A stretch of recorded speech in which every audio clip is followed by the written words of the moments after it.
Neither can Brahman perform karma because it is actionless. As far as Meemansakas are concerned, they believe that this Brahman does not serve any purpose in the Upanishads. Upanishad also does not help in performing any action, or perform itself does not perform action. Upanishad is a meaningless section.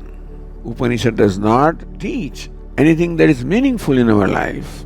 This is not meant to reveal the nature of Atma. It is meant for performing meditation upon Atma, meaning that Brahman is the Devata to be meditated upon. A Brahman which is happiness, fullness, wholeness is your nature. Why do you always feel a sense of lack, want, unhappiness, sorrow?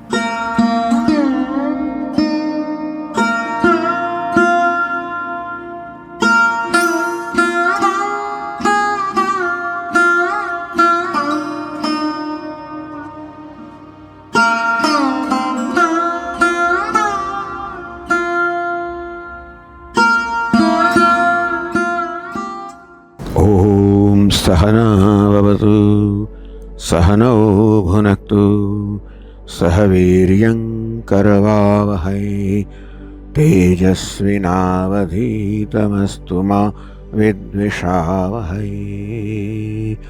Om Shanti Shanti Shanti.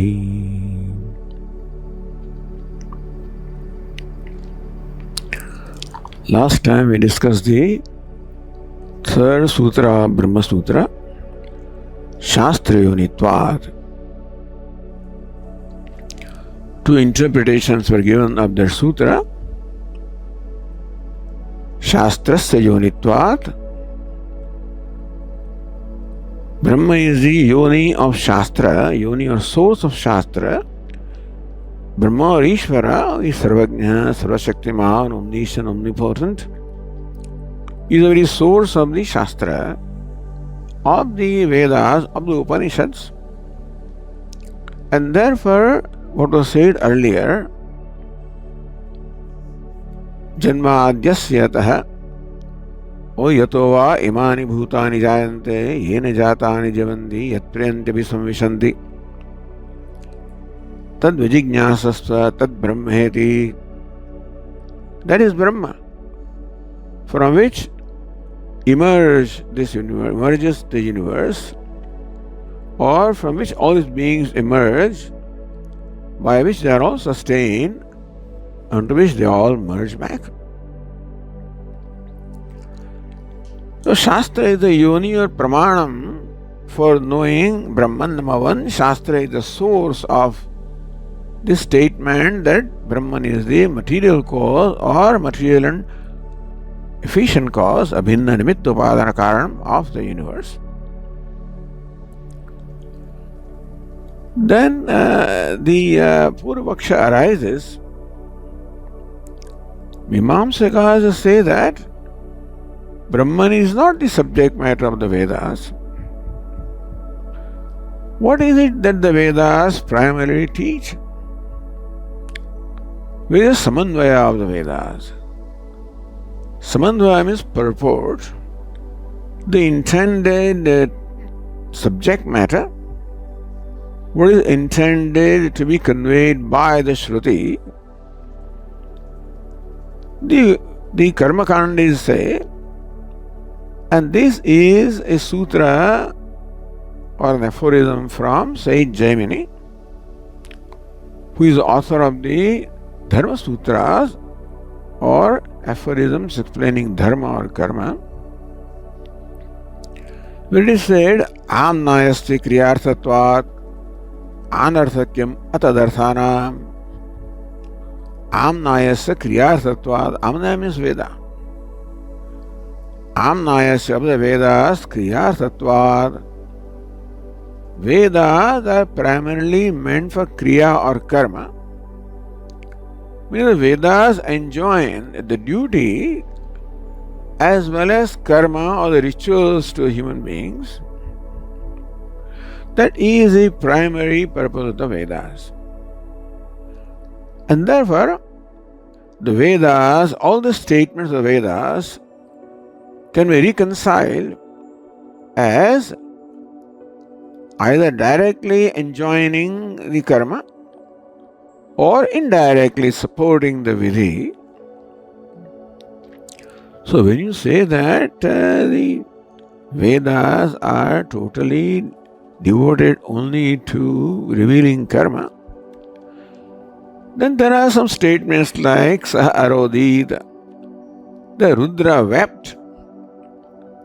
Now, that has nothing to do with karma or the vidhi, so what will you do with these statements? So then the Meemanshakas say that this is inarthavada, meaning that even though it does not directly enjoin karma,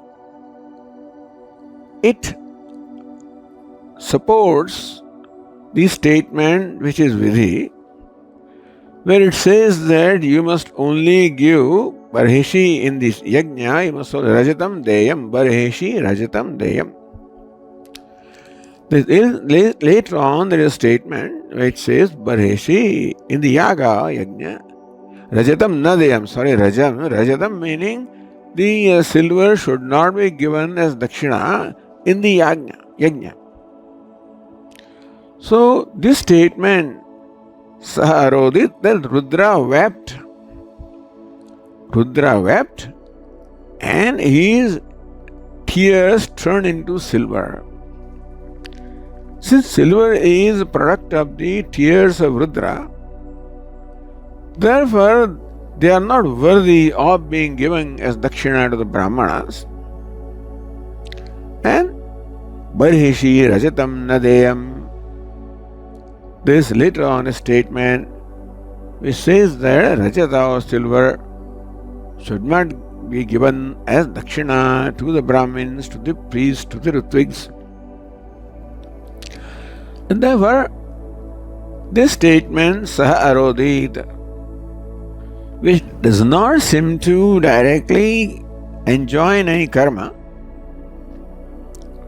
then by your definition, any statement of Veda that does not enjoin karma is meaningless, then this and similar statements will become meaningless. But how can a statement of Veda be meaningless? Swadhyaya adhyetavya. Veda itself says, Swadhyaya. The Veda, one's own branch, adhyetavya, one must necessarily study. The Veda of one's own branch. Now that means that Veda is something worthy of studying.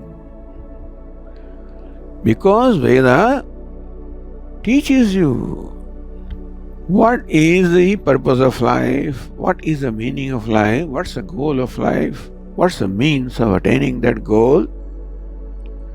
This is what Vedas teach you. And the Vedas are worthy of study. And therefore the statement, Swadhyaya adhyetavya, one should study the Veda of one's own branch. In that, all these statements also come, like the statement, Saha Arodit, the Rudra wept. Now that doesn't seem to make any sense, and then if you insist that Vedas are only devoted to karma, and so all the statements can be reconciled only if they directly enjoin the karma or duty or action, then this kind of statements are not enjoining duty, then they will become meaningless. Therefore the Meemanshakas said that even though this statement such as Saha Arodit, the Rudra wept, even though it does not directly enjoin any karma, it supports that other statement, Barheshi Rajatam Nadeyam, that in the Yajna or in the Homa or in the sacrificial rituals, silver should not be given as dakshina to Brahmanas. And this statement reconciles with that, because silver is the tears of Rudra, and therefore is not worthy of being given as dakshina to Brahmanas. Therefore, this statement, Saha Arodit, meaning that Rudra wept, and Barheshi Rajatam Nadeyam, that you should not give silver as dakshina in the Yajna, in the Homa. So, this statement, Saha Arodit, supports that, and therefore it becomes meaningful, if not by itself, by supporting this statement Vidhi or Nisheda, such as Barheshi Rajatam Nadeyam. So this is how the Meemansakas reconcile all the statements of the Vedas.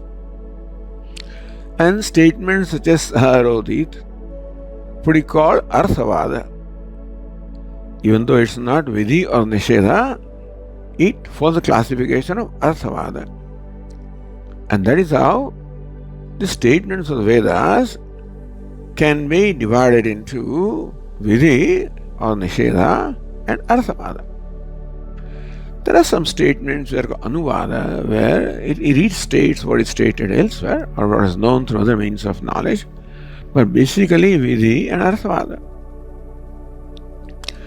The purpose of Arthavada is either to praise what is enjoined or to condemn what is prohibited. Vidhi and Nisheda. So this is how the Meemansakas reconcile all the statements of Vedas as directly or indirectly supporting the karma or the duty or the action. And so they say, Amnayasya kriyarthatvat anarthakyam atadarthanam. Since Amnaya or the Veda has the only purpose of enjoining karma or duty or karma for achieving certain purpose of life, so either nitya naimittika karma or kamya karma, then that is how all the Vedas can be reconciled. Anarthakyam atadarthanam. Any statements that do not thus can be reconciled with the duty are meaningless. So according to them, the whole Upanishad falls in this category. Upanishads tat says Tattvamasi. You are Brahman. Aham Brahmasmi. I am Brahman. Sarvam Khalvidam Brahma. All that there is Brahman. So what is Brahman? What they call Parinishthita Vastu. An entity that is already existing, which is there. And as far as Parinishthita Vastu is concerned, as far as something that is already existing is concerned, it does not in any way directly or indirectly connect with any karma or the action. Yes, if a Parinishthita Vastu such as Dadhi or curd can become the part of karma, Dadna Juhoti. One offers Dadhi or curd as oblation. Then the Dadhi or curd, even though it is Parinishthita Vastu, meaning that it is also an already existing entity, existing Vastu or thing, still, because it is useful in karma, therefore, that Parinishthita Vastu also is alright as long as it helps perform the karma. What does karma do? Karma involves these two kinds of actions, heyam and upadeyam. When you perform an action, heyam, either you give up something that you don't want, upadeyam, or you acquire something that you want. That's called karma. So if you review all the actions that we perform, from morning till evening, we are doing these two things, either giving up something or acquiring something. Sukha prapti, dukkha nivritti. This is what human being is seeking. Sukha prapti, acquiring happiness. Dukkha nivritti, avoiding or getting rid of unhappiness. So heyam, dukkham is heyam. Anything that is pain or sorrow is something to be given up. Sukham is upadayam. Happiness is something that is to be acquired. If happiness is to be acquired, then anything such as wealth, name, fame, objects of pleasure which give me happiness, they also come in the category of to be acquired. And if dukkha or sorrow is to be given up, then anything that becomes means of sorrow, such as illness, such as loss, such as death, all of these are to be given up. Heyam and upadayam. Now, something that is already existing, if it does not support the karma, as we said, dati or kar is an existing entity, but dadna johoti, because dati or kar is a material that you offer while performing homa, therefore, even though it is a parinishthita vastu, even though it is an existing thing, it is offered, it is given up or is acquired. You acquire dati and then give up in the homa. And therefore, heyatvam and upadayatvam, giving up something, acquiring something is what you do while performing karma. And so anything that is not connected with this is meaningless. So Brahman is an existing entity. What do you do with it? Brahman cannot become part of karma. Existing things such as curd and milk, etc., all can become part of karma because they can be offered as oblations to the devatas and they can be used for many other purposes. But Brahman is akarma. Lord Krishna says, Karmani akarmayah pashyed. One who recognizes that Atma, the self, is akarma, is actionless. Or Atma is Brahma, therefore Brahma also is actionless.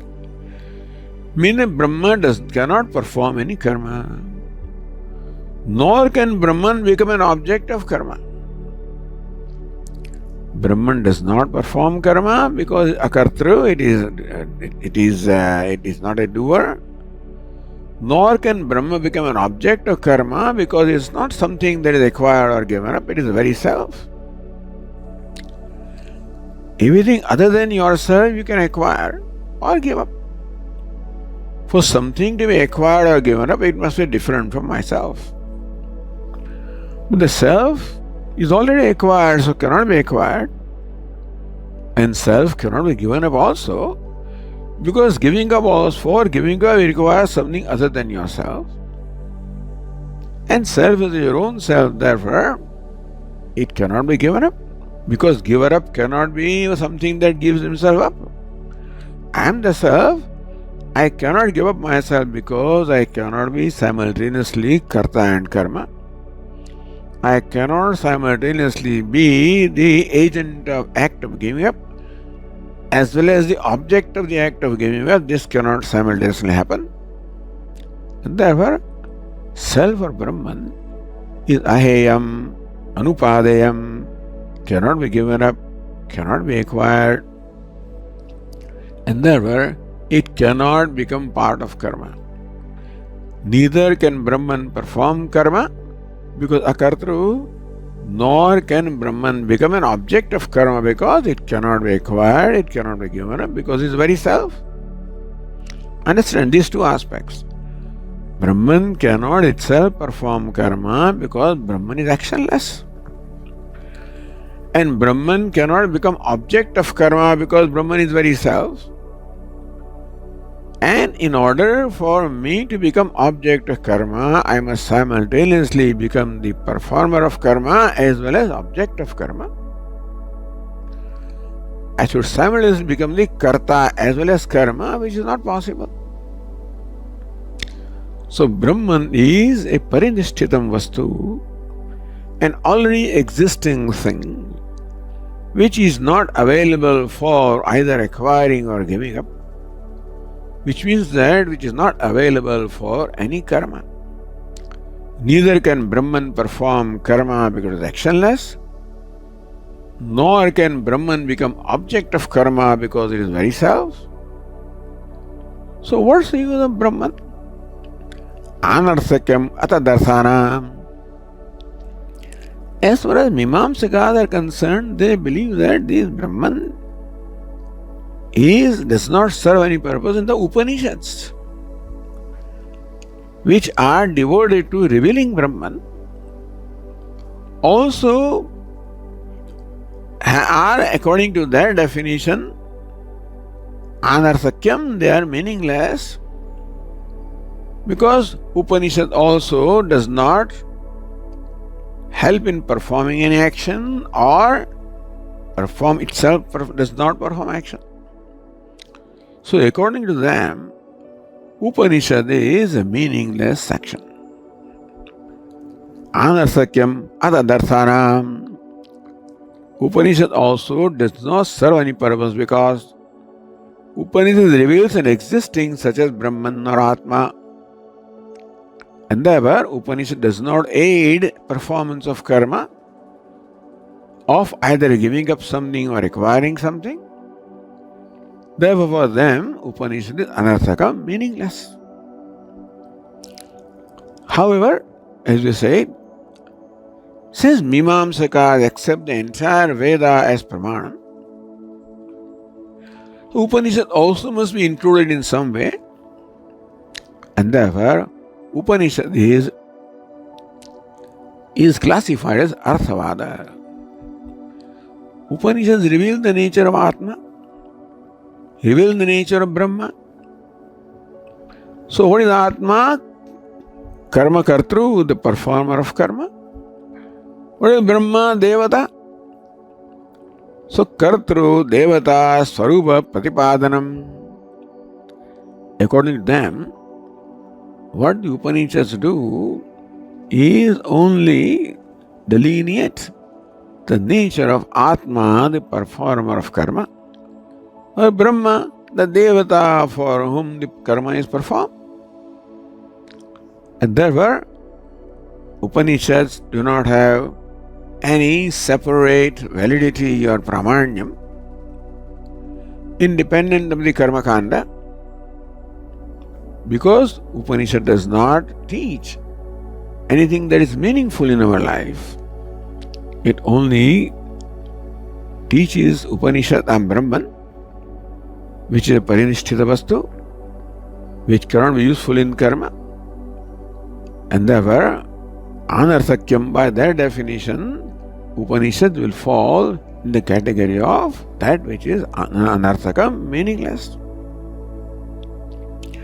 So they say that since a Veda or even part of Veda are meaningless, therefore Upanishads are classified as Arthavada.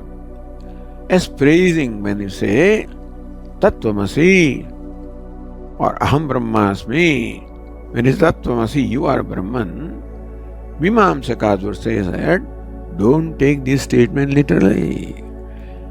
It just says you are a Brahman, meaning that it praises you. The Atma is praised, so that when you perform a ritual, many rituals are performed along with meditation. So when you perform the ritual, then perform this meditation, I am Brahman. So therefore, even these statements, which are only according to Vedanta, revealing only nature of reality. And what's reality? I am Brahman. What is Brahman? They say that this is not meant to reveal the nature of Atma. It is meant for performing meditation upon Atma. So this statement also, Tattvamasi, in some way will be interpreted. Even though in this statement there is no verb of enjoyment, there is ling, log, tavya. So there must be either verb of enjoyment, which is what is indicated by these pratyayas, Tattvamasi doesn't have any verb. Asi is a verb of being, so it does not enjoin anything. And so, therefore, they will interpret this statement in some way as only enjoining, meaning that even though it does not in so many words say that you have to do something, it means that may you meditate upon the self as Brahman. Meaning that, imagine that there is a verb of enjoyment, a vidhi, it is vidhi vakya. It is not a vakya revealing the reality about the self. It says that you must meditate upon Brahman, meaning that Brahman is the devata to be meditated upon. So thus they, in our opinion, distort even these statements, because they say there is no purpose that is served by a statement that only reveals what is. A statement serves the purpose only when it tells you what to do, or in some way reconciles with the vidya or nishedha. This statement, aham brahmasmi, sarvam khalvidam brahma, tattvamasi, in no way can be reconciled with any vidya or nishedha. Therefore, they are meaningless as far as they are concerned. But in some way, they should be interpreted as statements of vidhi, meaning that as statements which enjoin something, enjoin upasana or meditation. This is how the Meemansakas would classify. Upanishads also is only part of Karmakanda. So for the Meemansakas, Veda is one prakaran, meaning it is one text. What is a prakaranam? A prakaranam is that which is anubandha chatushtaya. These fourfold factors which bind you or tie you with a text. The fourfold anubandha. What is it? Vishaya, prayojanam, adhikari, sambandha. That is called prakaranam, which is this fourfold anubandha.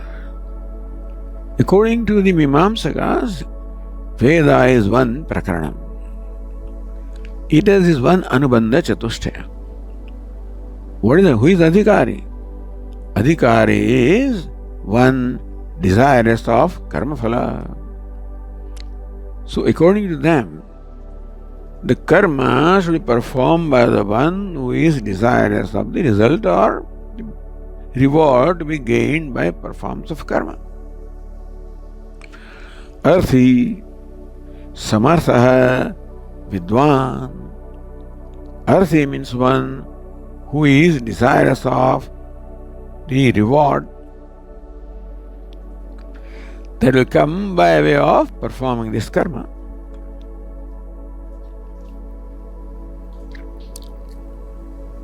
Samartha. Samartha means one who has the wherewithal of performing the karma. Karma requires a lot of resources, and therefore a person who has resources alone can perform the karma, not otherwise. Vidwan. Who is vidwan? Meaning one who knows how to perform the karma. So according to them, these are the requirements of one who performs the karma. He is adhikari. And they dismiss anybody who has any kind of defect, physical defect.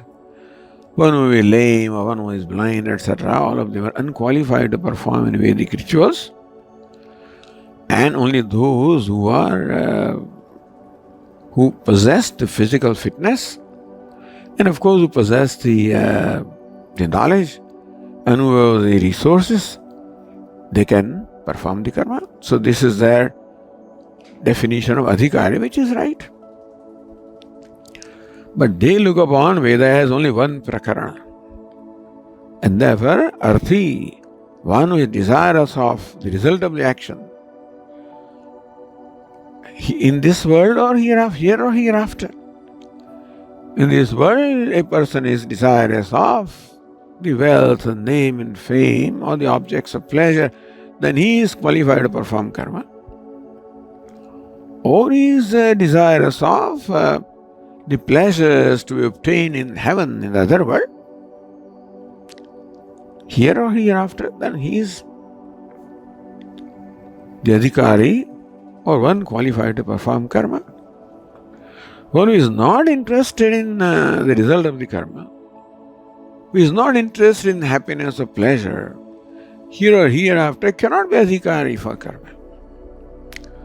Therefore, according to them, Veda is one prakaranam, one chapter, one text, of which there is one adhikari, one anubandha chatushtaya. Adhikari is the one who is desirous of the result or outcome of the actions, called arthi. Samartha, then he has the resources to perform that karma. Vidwan who knows how to perform the karma. So this is, according to them, the interpretation. This is their Samanvayāt, that all these statements of Vedas reconcile by enjoining karma, because they look upon human being basically as a needy or a desirous being. I find myself that I am not happy with myself. Basically, a human being is not satisfied with himself or herself. There is self-dissatisfaction.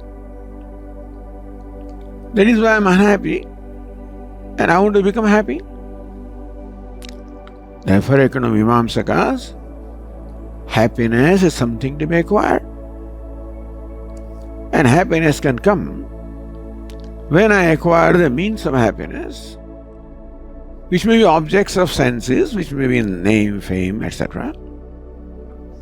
And for that you should perform karma, appropriate action, appropriate ritual. So if this is how you look upon the entire Vedas, only enjoining karma, then it becomes one prakaran.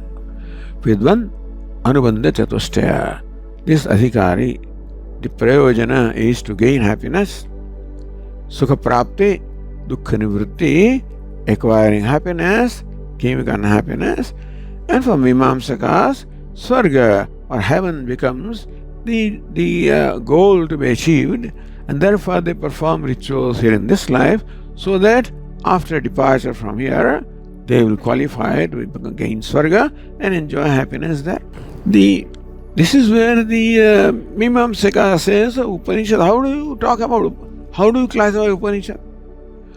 When it doesn't talk about any karma, doesn't talk about any rituals, doesn't talk about any happiness, etc.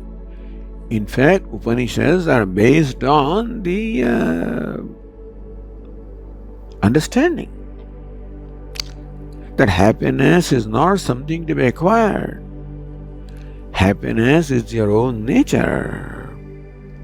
Tattvamasi, you are Tat, you are Brahman.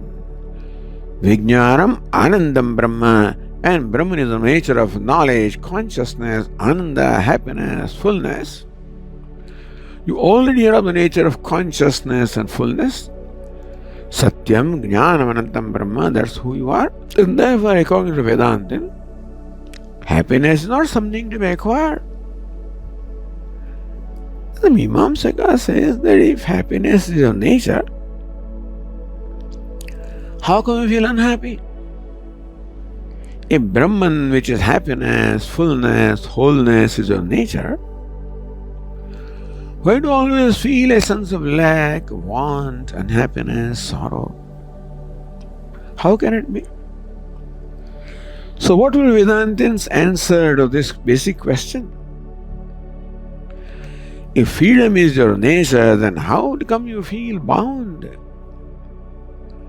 If limitlessness is your nature, how come you feel a sense of limitedness? If happiness is your nature, how come you feel unhappy? So Vedantins' answer is, the cause is ignorance. you feel you are unhappy, not because unhappiness is your nature, because of ignorance. The self that is happy is thought to be unhappy, meaning that unhappiness or sorrow is not the reality of you or of the self. Sorrow is something that is superimposed upon you. That's called superimposition. It is called adhyasa.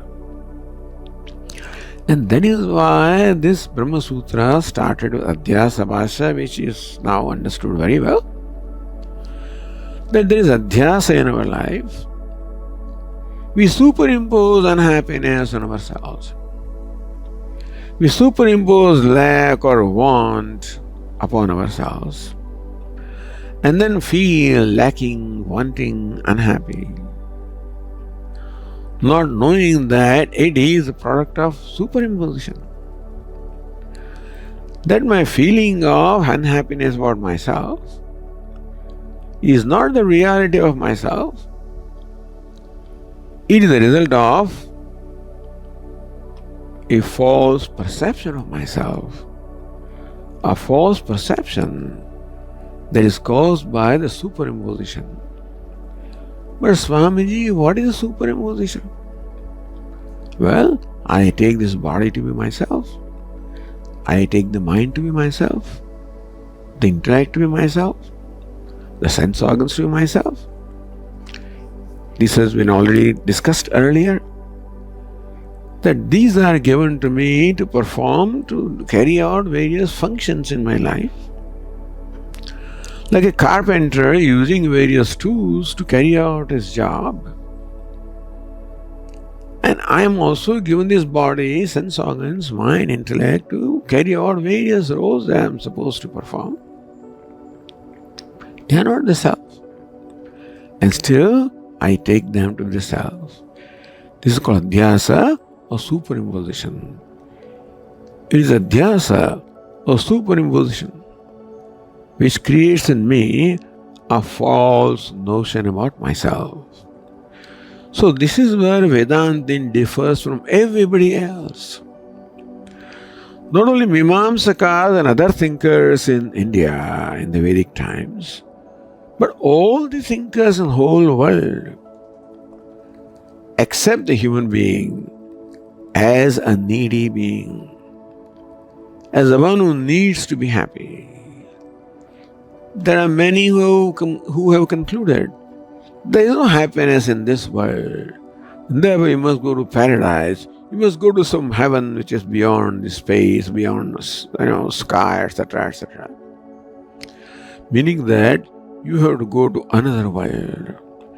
The Meemansakas fall in the same category. They also say that you have to go to heaven, which is where all your desires will be satisfied.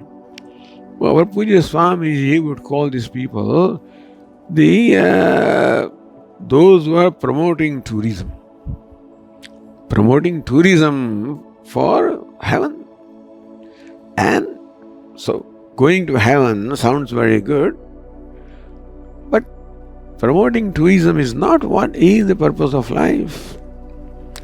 And so this is a very important contribution of Vedanta to the whole realm of thought,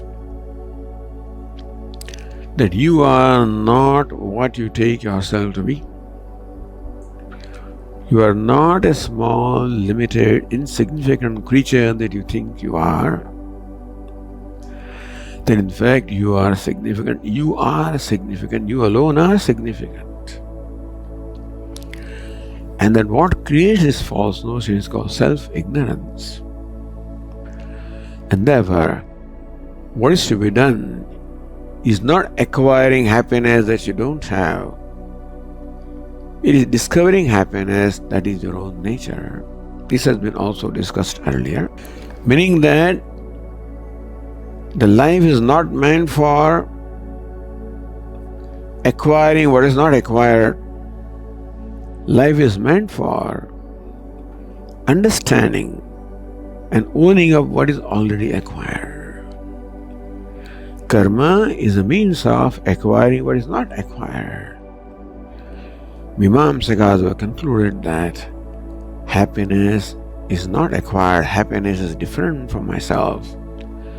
Therefore, it has to be acquired. If it has to be acquired, then karma is a means of acquiring what is not acquired. And therefore, for the Meemansakas, their conclusion is Amnayasya Kriyartatvat. The entire Veda is meant to prescribe karma to help the human being become happy, because he is not happy as he is. He must do something to become happy. So from this understanding of life, Meemansakas say, Amnayasya Kriyartatvat Anarthakyam Atadarthanam. Amna Vedas are meant for Kriya or Karma. Therefore, any statements of Vedas also which do not either directly enjoin karma or by way of being arthavada support the vidhi of karma, they will be meaningless. So therefore all statements are either divided as vidhi nisheda or arthavada. For as we said, the Meemansakas, the Upanishads fall in the category of arthavada. Because Upanishad, as we said, only reveal Brahman, and if Brahman is myself, is already attained, is already limitless, that means that there is nothing to be done. That cannot be the purpose of Veda. Therefore, they say that even Upanishads also, they primarily enjoin the meditation upon Brahman. They are meant for Upasana. Upasana is mental karma. Is manasa karma. Upasana means you visualize something in your mind and meditate, concentrate your mind upon that. That's called meditation. And so, either Meemansakas would say that the Upanishads are useless because they only talk about the parinishthita vastu, the existing thing, namely Brahman, or you cannot say Upanishad being part of Veda cannot be meaningless. Therefore, Upanishads are meant to enjoin upasana or meditation upon Brahman. Therefore, Upanishads do not reveal Brahman as a self. Upanishads say that you should meditate upon Brahman as a self, and thus Upasana, which is manasa karma, is the purpose of Upanishad. This is how they say, and that is how they explain the Tatparya of the Upanishad. This is their Tatparya Nirnaya. Tatparya is called Samanvayāt. And thus, so Tattu Samanvayāt. The fourth sutra talks about Samanvayāt. What is the Tatparya of the Vedas? And this is required because the Meemansakas have already concluded that Tatparya of the Vedas is in karma or is in ritual. Tattu, that is why Tu is for refuting the Purva Paksha. What is Purva Paksha? As we just said, Meemansakas say that Amnayasya Kriyartatvat, that Amna or Veda has the sole purpose of enjoining karma, and therefore Upanishad are anarthakyam, they are meaningless. With this Purva Paksha, this fourth sutra is composed by the Sutrakara. So according to the Meemansakas, the Samanvaya of entire Veda is in karma. Vedantin says as no. Yes, the Tatparya of the Karma Kanda is in karma. But Vedantin says that Upanishad is a different prakarana. That Vedas consist of two prakaranas, Karma Kanda and Jnana Kanda. Whereas Meemansakas said that Veda is only one prakarana, namely Karma Kanda. And the so-called Jnana Kanda was explained away as either Arthavada, or is enjoining Upasana, etc. Vedantins says no. Vedas have two prakaranas, karma kanda and jnana kanda. So that is called prakarana, which has an independent anubandha chatushtaya. Vishaya, prayojanam, adhikari and sambandha. As far as karma kanda is concerned, is one anubandha chatushtaya. Prayojanam is swarga or happiness. Vishaya is karma. Adhikari is one who is desirous of happiness or swarga.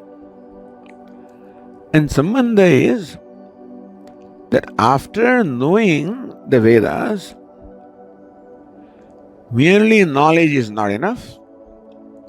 You must perform karma in order to acquire the benefit that the knowledge gives. Meaning that according to the Meemansakas, simply knowledge of Veda is not enough. After knowing Veda, which only enjoins karma, you must do something in order to achieve the outcome of the karma. Vedantin says that yes, as far as karma kanda is concerned, that is true. Vedantin says that Vedas consist of two prakaranas, karma kanda and jnana kanda. Upanishad consists of, the Upanishad is called jnana kanda. It is a different prakarana. It has different anubandha chatushtaya. Whereas karma kanda has an adhikari who is desirous of the result of the action. It has a purpose of acquiring happiness, is not acquired. It is a sambandha that after knowledge of the Veda, you must perform the karma in order to gain the purpose of the knowledge. But Vedantin says no. Happiness, Vedanta has a different perception. That happiness is not unacquired. Happiness is already acquired. And what separates you from happiness is ajnana, ignorance. Self-ignorance is what creates a false separation between myself and happiness. Like, as we told you, the story of 10th man, that this man does not know that I am the 10th man. And he is searching for the 10th man. Therefore, what separates the 10th man, the seeker, the 10th man, the sought, is the ignorance. So, the separation of seeker and sought can be either time, place, or condition. When I want to reach some place where I am not, to create something which I don't have, I want to acquire something which I do not have. Utpadyam, apyam, samskaryam, I want to purify something that is impure. Vikaryam, I want to modify something. If that is the purpose, then karma is a means. Brahman does not fall in the category of apyam, vikaryam, samskaryam, utpadyam. Utpadyam like the crop, which has to be created. It is not there, you must create, you must perform the action to create the crop. Apyam, you want to reach a place, you must, where you are not, you must perform a journey to reach there. Samskaryam, like a vessel, copper vessel, which has become very oxidized, and therefore samskaryam, you have to clean up. Vikaryam, like transforming milk into curd. But Brahman does not fall in any of these categories. He is not apyam, he is not something to acquire. He is my very self. He is already acquired. Then you feel that Brahman or the happiness is not acquired, is not a reality. It is the false notion created of ignorance. Brahma is already apyam, already acquired. Brahma is ever pure. Therefore does not require the process of purification. No samskara is necessary on Brahman to purify it. The karma of samskaryatvam also does not apply to Brahma. Vikaryam, Brahman cannot be transformed or modified because it is changeless, it is nirvikara, and therefore not available for vikara or change or transformation. Therefore, The action required for vikara also is not applicable to Brahma. Apyam, samskaryam, vikaryam, utpadyam. It's already there as the very self, already an existing entity, not to be created. Ever pure, not to be purified. Ever myself, not to be acquired. Ever me, ever free from any change, changeless ever cannot be changed. Therefore, Brahman is not available for any karma. Neither can Brahman perform karma, or can Brahman become the object of karma. Therefore, karma has no scope as far as Brahman is concerned. Even as far as happiness is concerned, karma has no scope, because happiness or Brahman is separated from me by ignorance, and not that Brahman or Ishvara is in some place in heaven, some place separated from me in time and place, and after death I have to travel through the Uttarayana and then I will reach Brahmaloka. So Vedantin says, no, Brahman is already my nature, not to be acquired. So then what do you do with Brahman? You have to know Brahman. As what? As the very self. And the Upanishad is a separate prakaran, which has its separate Anubandha Chatushtaya. Who is Adhikari? Adhikari is one who wants to know. Karmakanda is Adhikari who wants to acquire, who wants to become something. Here, Adhikari is the one who wants to know what is, who wants to know what's the nature of the self, what's the nature of reality. He wants to know what is existing. Sambandha, prayojanam.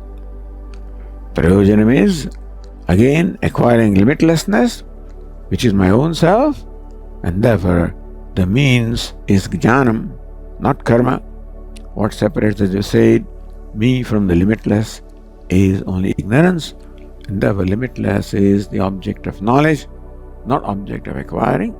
Thus, the Upanishad has altogether a different Anubandha Chatushtaya, different Adhikari, different Prayojanam, different Vishaya, and different Sambandha. Therefore, it is a separate Prakaranam. So, whereas the Meemanshakas looks upon the entire Veda as one Prakaranam, the Vedantin looks upon Vedas as consisting of two Prakaranam, Karmakanda and Jnanakanda. There were two different Adhikaris, two different Prayojana, two different Vishaya, two different Sambandhas are there as we just described. So this is how the fourth sutra, Tattu Samanvayāt, that is how it begins too, is Purva Paksha Vyavrutyartham, is for refuting this Purva Paksha, that the Vedas are one text. Thus no, Vedas are two texts, Karmakanda and Jnanakanda. And therefore, Jnanakanda, being separate chapter, has a separate subject matter, which is Brahman. Therefore, Jnanakanda, or all the Upanishads, can be reconciled in Brahman as the very Prayojanam, as very Samanvaya. They are all reconciled in Brahman as the very subject matter, as they have only purport in revealing Brahman.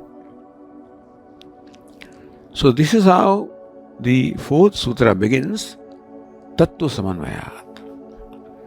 Bhashyakara begins discussion of this sutra with this Purva Paksha that we just described, and two is refuting this Purva Paksha, Tat Brahma, that Brahman alone is the Samanvaya, is the very subject matter of Upanishads. Karma or Upashana is not the subject matter of Upanishads. All Upanishads reconcile in Brahman. And the way to reconcile one way is what is called the Shadlinga. Upakama Upasamharo, Abhyaso Purvataphalam, Arthavado Patticha, lingam tatparya nirnaya. If you determine the tatparya, the purport of any text, then this 6 linga or 6 chinha or 6 marks are determined by the scholars. Upakarma, upasamhara, introduction and the completion is one linga.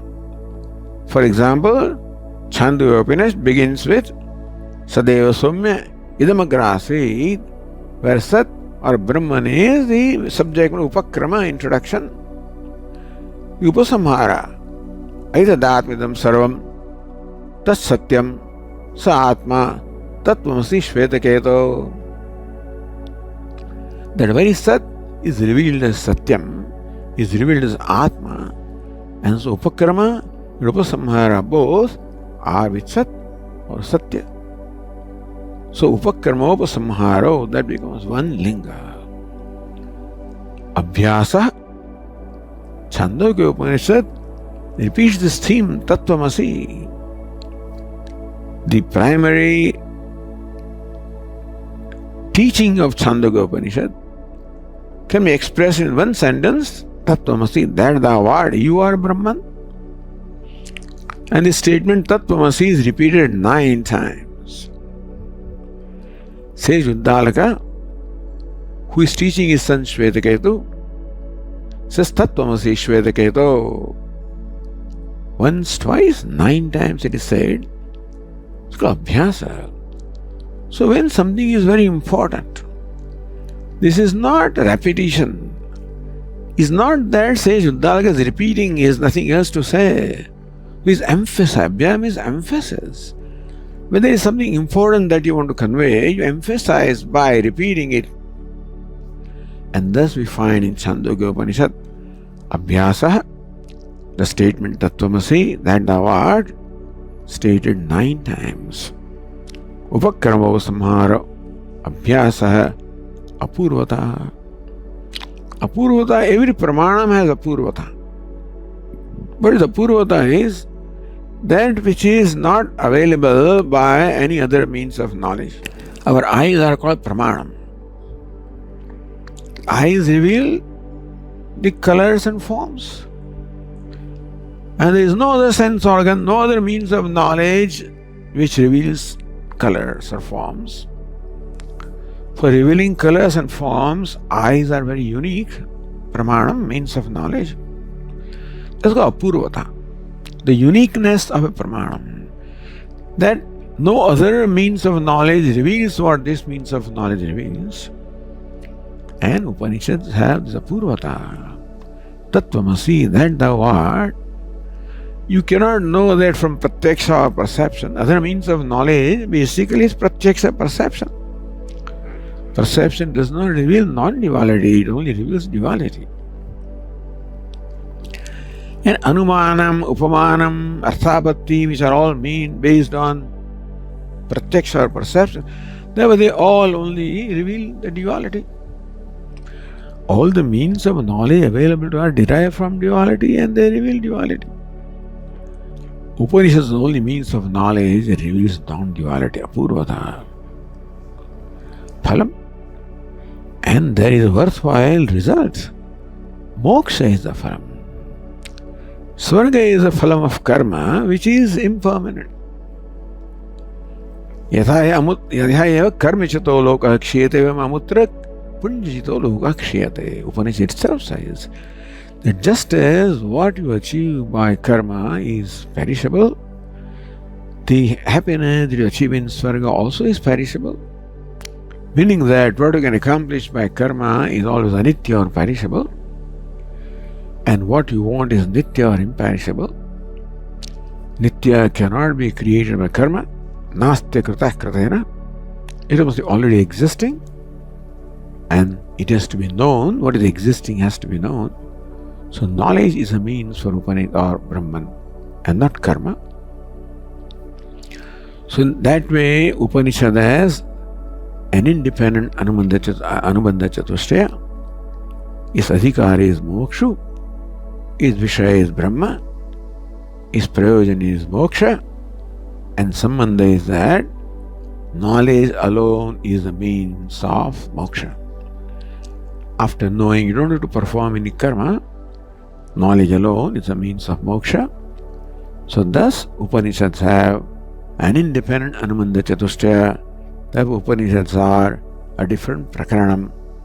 So this is how the fourth sutra, Tattu Samanvayāt, begins by refuting the view of the Meemanshakas.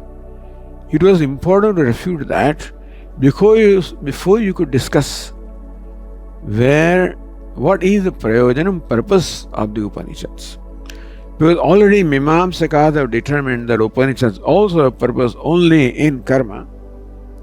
And since Vedantin wants to say something else, it is necessary to first refute the view of the karma kandis, and then now to present the view of the Vedantin, Tattva Samanvayāt. We'll continue with that. Om Purnamadah Purnamidam Purnat Purnamudachyate Purnasya Purnamadaya Purnameva Vashishyate. Om Shanti Shanti Shanti. Hari Om. Shri Gurubhyo Namaha. Hari Om.